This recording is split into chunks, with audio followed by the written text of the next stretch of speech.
दोस्तों आप सबको चैनल से एक बार फिर से इस वीडियो में मैं आपका स्वागत करता हूं। दोस्तों आज की वीडियो उन मसीह भाई बहन के लिए बहुत ही महत्वपूर्ण है जिसे प्रार्थना करना नहीं आता। दोस्तों आज बहुत सारे मसीह भाई बहन ऐसे हैं जिसे प्रार्थना करने के लिए नहीं आता है और वो कहते हैं प्रार्थना हमें किस प्रकार से करना चाहिए और प्रार्थना करते समय हमें क्या कहना चाहिए, हम किस प्रकार से बोलेंगे या कौन सा बाइबल वचन को हम प्रार्थना के समय में पढ़ेंगे। उन सारे लोगों के लिए आज मैं एक वीडियो को बना रहा हूं। इसलिए अगर आप प्रार्थना करना सीखना चाहते हैं तो इस पूरा वीडियो को शुरू से अंत तक आप जरूर सुने ताकि आप जो है इन बातों को सीख सके और मसीह जीवन में आगे बढ़ सके।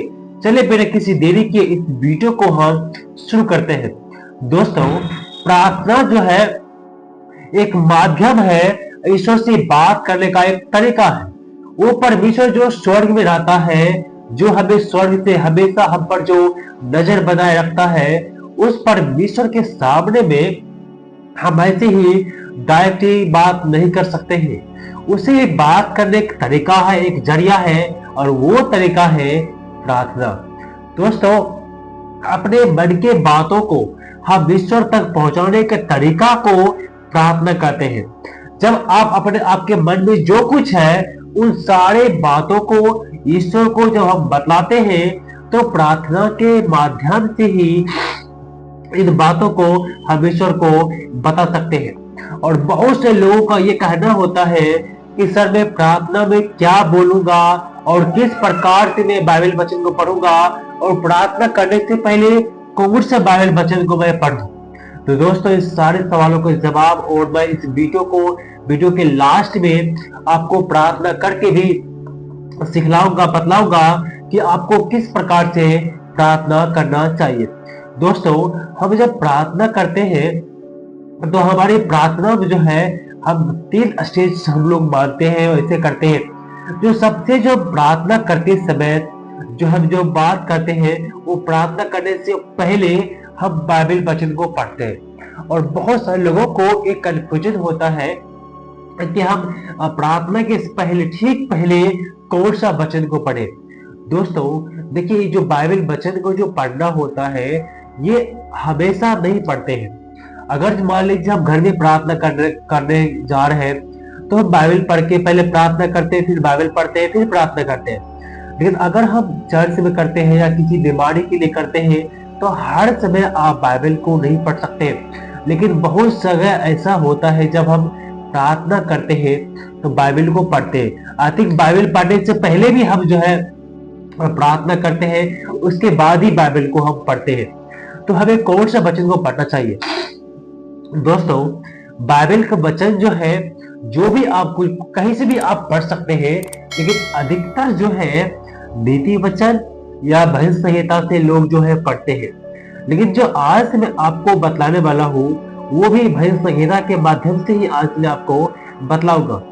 इसीलिए भजन संहिता को आप किसी भी चैप्टर को या नंबर को पढ़ करके आप प्रार्थना की शुरुआत आप कर सकते हैं। और हमारी प्रार्थना में जो है बहुत से लोग कहते हैं कि सर मैं प्रार्थना में क्या बोलूं, हमें कौन सा वचन से किस बात से हमें प्रार्थना को की शुरुआत करना चाहिए, हम किस प्रकार से प्रार्थना को अंत करना चाहिए। तो सबसे पहले जो प्रार्थना करते हैं तो प्रार्थना के समय में हमें परमेश्वर को धन्यवाद देना है। हमें परमेश्वर को उस प्रार्थना में धन्यवाद देते हैं कि हर एक उस आशीष के लिए जो आशीष आज ईश्वर ने हमें दिया है।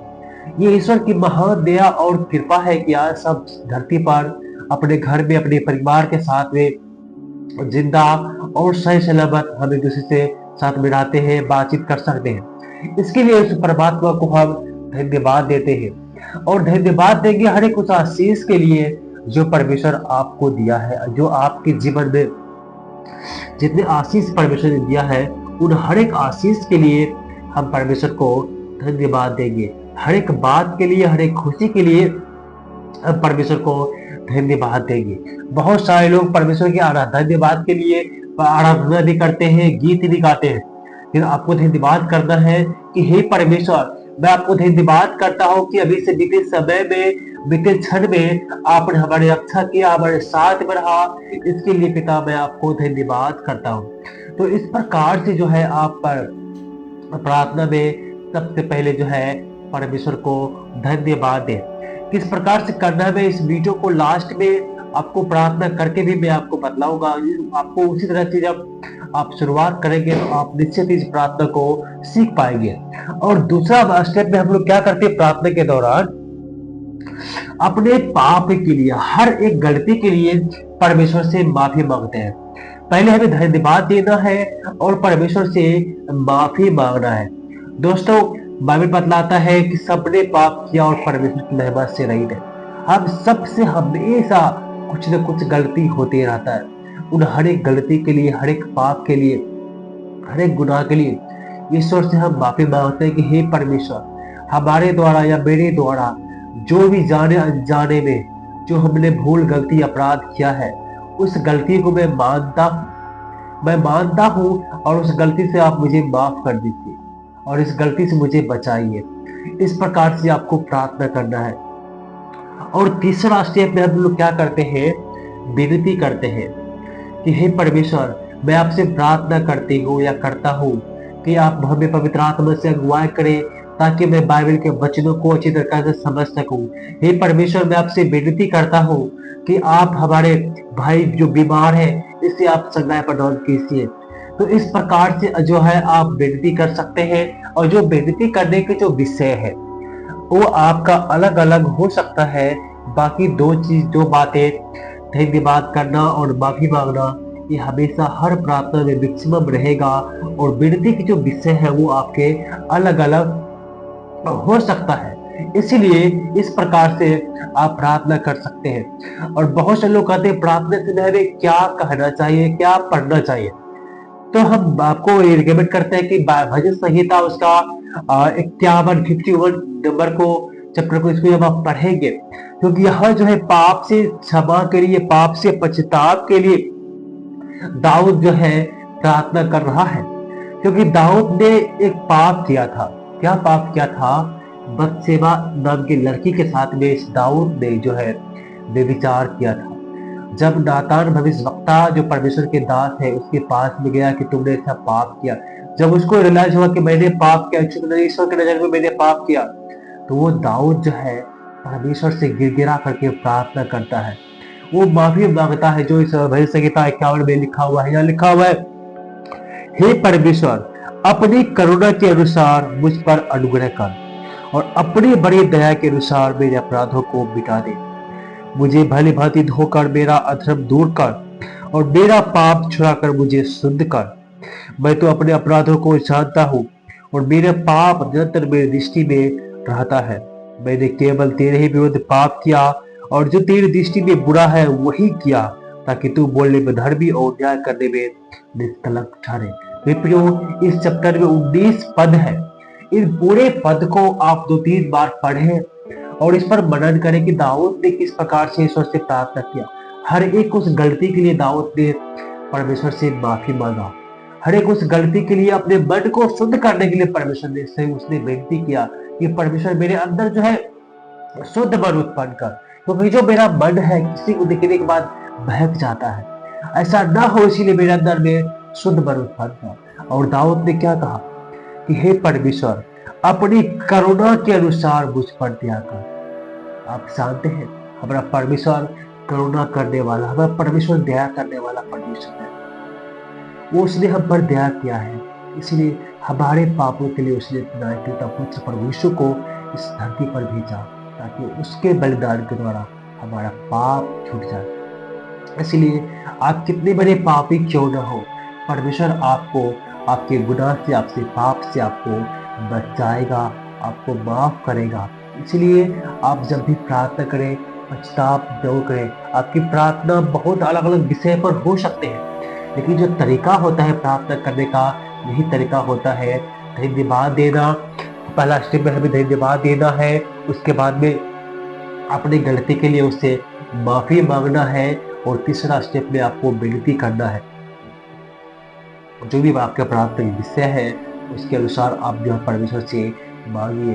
चाहे आप बीमार के लिए प्रार्थना करें या किसी तकलीफ के लिए या किसी परीक्षा के लिए, किसी बात के लिए आप प्रार्थना कर सकते हैं, लेकिन 3 स्टेप आपके प्रार्थना में होना बहुत ही जरूरी है। इसलिए आप जो है एक स्टेप जोड़ भी सकते हैं, जो है शुरुआती में परमेश्वर की आराधना करना। तब जाकर के आपको धन्यवाद, आराधना के दौरान परमेश्वर को धन्यवाद देना। इसीलिए प्रार्थना की जो तरीका है हर व्यक्ति का अलग अलग हो सकता है, लेकिन जो प्रार्थना का जो मेन उद्देश्य है परमेश्वर को आराधना करना, धन्यवाद देना, उसकी विनती को उससे विनती करना। इसीलिए इन बातों पर आप ध्यान दें, वचन को पढ़ें, ज्यादा ज्यादा बाइबल को पढ़ें और परमेश्वर के उपस्थिति में जाए और अपने मन की बातों को खुल करके परमेश्वर से प्रार्थना करें। और एक छोटा सा बात और मैं आपको बता करके अंत में आपके लिए प्रार्थना करना चाहता हूँ। और जब भी आप घर पर प्रार्थना करें, देखिए सामूहिक प्रार्थना अलग होता है, चर्च का प्रार्थना अलग होता है, लेकिन आप 1 घंटा दिन में या रात में परमेश्वर के लिए अलग से निकालें, एक अलग से कमरे में जाएं, द्वार को बंद करें, बाइबल पढ़ें और प्रार्थना करें, परमेश्वर से आप बातें करें। तब परमेश्वर की योजनाएं, परमेश्वर अपनी इच्छाएं आपको वचन के माध्यम से जरूर बतलाएगा। इसीलिए इस प्रकार से आप प्रार्थना कर सकते हैं। आइए हम आप सभी के लिए उस परमेश्वर से प्रार्थना करते हैं। अपनी आंखों को बंद करेंगे, हम प्रार्थना करेंगे। धन्यवाद पिता परमेश्वर, जो अभी तक पिता आपने हमारे साथ में रहा, पिता हमें आशीष दिया पिता परमेश्वर, ताकि पिता परमेश्वर आप इस वचन को लेकर के पिता इन भाई बहनों के बीच में मैं आ सका। इसके लिए आपको धन्यवाद करते पिता, धन्यवाद करते पिता परमेश्वर कि आपने हमें अगुवाई किए पिता, ताकि पिता परमेश्वर इस छोटे संदेश पिता इन लोगों तक पहुंचा सकूं मैं पिता। इसके लिए मैं आपको धन्यवाद करता हूँ पिता, धन्यवाद करता हूँ पिता। अब इसे बीते क्षण में पिता आपने हमारे साथ रहा, हर एक दुख सुख में पिता, हर एक कभी घटी को पिता आपने नहीं पुराया। इसके लिए पिता मैं आपको धन्यवाद करता हूँ पिता। और पिता परमेश्वर मैं आपसे माफी मांगता हूँ पिता, जो मेरे द्वारा जो भी गलती पाप अपराध हुआ है पिता, उन पिता हर एक गलती को मैं स्वीकार करता हूँ पिता। हे परमेश्वर, और हर एक मेरे पाप के लिए मुझे आप माफ कर दीजिए पिता परमेश्वर। मैं पश्चाताप के साथ पिता तेरे सम्मुख में आता हूँ पिता। और पिता परमेश्वर मैं आपसे विनती प्रार्थना करता हूँ पिता, जो कोई पिता इस वचन को सुना पिता, उनके सीखने के लिए पिता, जो कोई इस वचन को सुना पिता, उन सारे लोगों को पिता हम तेरे हाथ में सौंपते पिता। पिता परमेश्वर इस संदेश पिता जितने भी लोग जहाँ तहाँ से देख रहे होंगे पिता, सुन रहे होंगे पिता, हे परमेश्वर इन तमाम भाई बहन के लिए पिता मैं आपसे प्रार्थना करता हूँ पिता। अगर कोई बीमार है पिता, कोई तकलीफ है पिता, हर एक बीमारी यीशु मसीह के नाम से चला जाए, हर एक तकलीफ यीशु मसीह के नाम से चला जाए पिता। हर एक शैतान की चाल को, हर एक शैतान की युक्ति को हम यीशु मसीह के नाम से तोड़ते हैं पिता परमेश्वर। पिता इन भाई बहनों को जो आज मेरा ये वीडियो को देख रहा पिता, आपके संदेश को सुन रहा पिता, उन हर एक भाई बहन को पिता हम संपूर्ण रीति से आपके हाथ में सौंपता पिता परमेश्वर। आप उन्हें अगुवाई करें पिता, उन्हें आपके वचन को सीखने में पिता आप उन्हें मदद कीजिए पिता परमेश्वर। ये पवित्र आत्माओं से आप सहायता कीजिए पिता। पिता परमेश्वर जितने भी पिता यूट्यूब फैमिली पिता जो भी हमारे चैनल को देखते हैं पिता, इन सबको पिता हम तेरे पवित्र हाथ में सौंपते पिता। इस सब लोगों को आप हाथ में सौंपते हुए पिता ये विनती यीशु नाम से मांगते हैं, आमीन। दोस्तों मैं उम्मीद करता हूँ कि संदेश के द्वारा परमेश्वर आपको आशीष दिया होगा।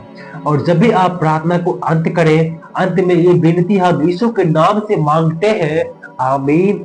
इस प्रकार से आप प्रार्थना का अंत करें, तब परमेश्वर आपकी प्रार्थना को जरूर सुनेगा और उस प्रार्थना का उत्तर भी परमेश्वर आपको जरूर देगा।